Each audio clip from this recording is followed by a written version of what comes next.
Hello lovely humans, I have returned for another week of me either complaining or listing stuff, and I don't know if you guys know, but I'm actually Australian.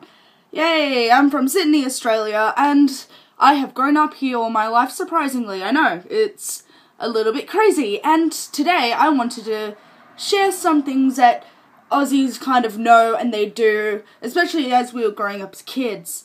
And I just formed a list of 8 things that, you're Australian, or pretty much, you're Australian if you know these things. And I might be teaching some other people from other countries, who knows?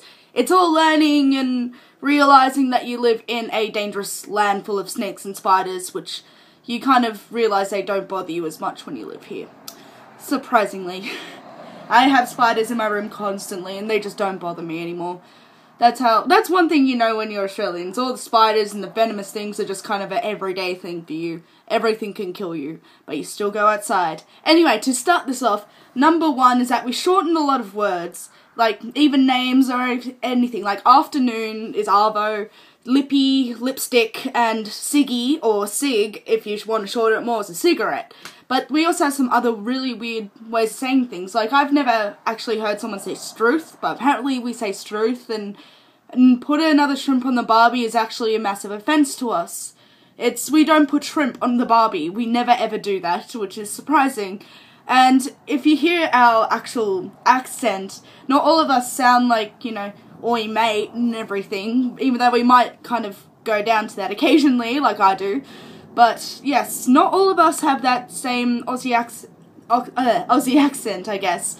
I sound a little bit more British, as some people say for some reason. I'm not British. But anyway, we do shorten a lot of things, like, rellies, relatives, etc., etc. Anyway, the second thing is another language thing. If someone calls you mate, you're in trouble. If someone calls you the C word, you're not in trouble, surprisingly, unless they say it in a horrible way. Like, if I say, oi, C word or something, I don't want to say it because it's not a nice word to say, but it's like an everyday thing here in Australia. Like, everyone calls everybody the C word, and if I say it to someone overseas, say in England or something, like, they just get all offended, and I'm just like, what? We say it constantly. That's just how we greet each other. That's what we call our friends, but we call our people who are the actual C word, mate. I don't understand why, but even when I'm getting angry at someone, I call them mate. I never call them the C word. I call my friends that. Anyway, the next one, number 3, would have to be a giraffe actually taught us about drugs in school. Yes, every year, like, a bunch of people go to this thing called Happy Healthy Harold in a terrible, horribly air-conditioned caravan. We learn about drugs from random strangers. And it was the best day ever, because we got the rest of the weekend. We got rest of the afternoon off, learning and talking to this puppet giraffe thing. And I remember that. They were the fondest memories of school. And I loved it so much. And I remember even one time we were learning about cigarettes or something, and the giraffe puppet wanted a girlfriend, and I ended up being the girlfriend, which was weird. It was weird, but that's pretty much, like, the best day in school is when, Happy Healthy Harold was there for the week. And I still see it sometimes, and I get really jealous. I'm like, I want to go back to that. That was awesome, like, because it was just really, really awesome for some reason. Anyway, another one is, thongs are shoes. Thongs are not, we call them G-strings here, they're underpants, but thongs are shoes. So when you go into a store and you say, oi mate, I want some thongs, they won't just give you a G-string, they will give you shoes. And they are very, very, very useful, actually, if you just want to pop down to the shops, or if you want to go to the beach, you've got your thongs. And I don't usually wear thongs that much, unless I really am going to the beach or just borrow some terrible ones.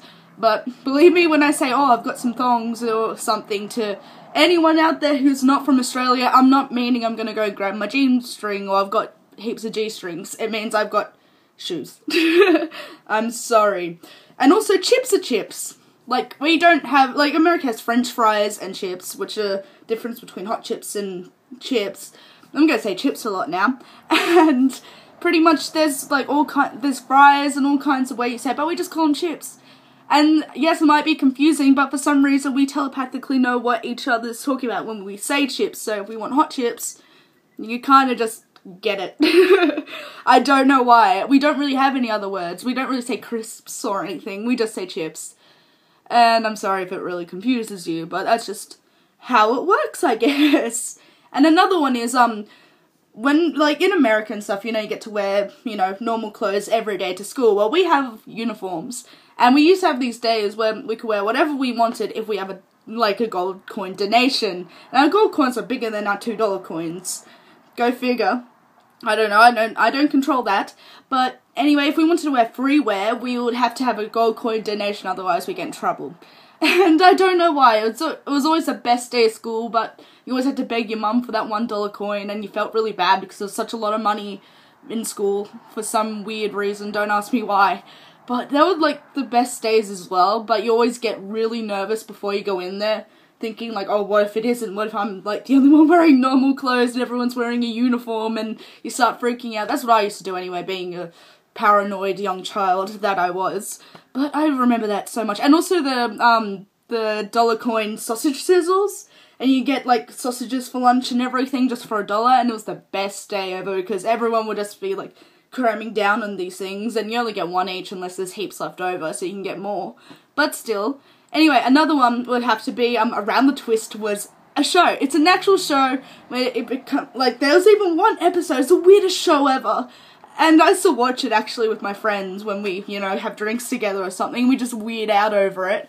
And there was even one episode where one of the main characters peed on a tree and got impregnated. That was a kid's show, and it used to scare me. It used to scare me big time for some strange reason. Well, it was kind of creepy, actually, with some of the stuff, like ghosts and everything.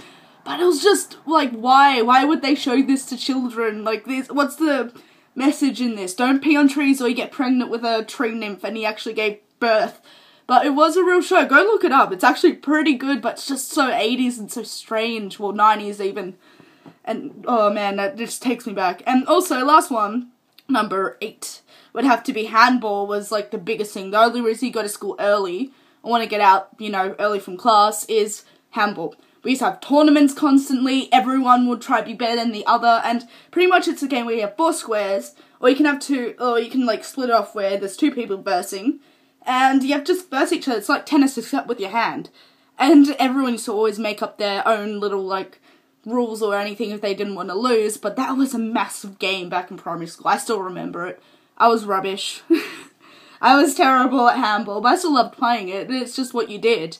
Anyway, that's all I have for today. I hope you guys have a lovely day. Give this a like and sub if you really enjoyed it, want to hear me complain and ramble on even more, and I'll see you all next week. See ya!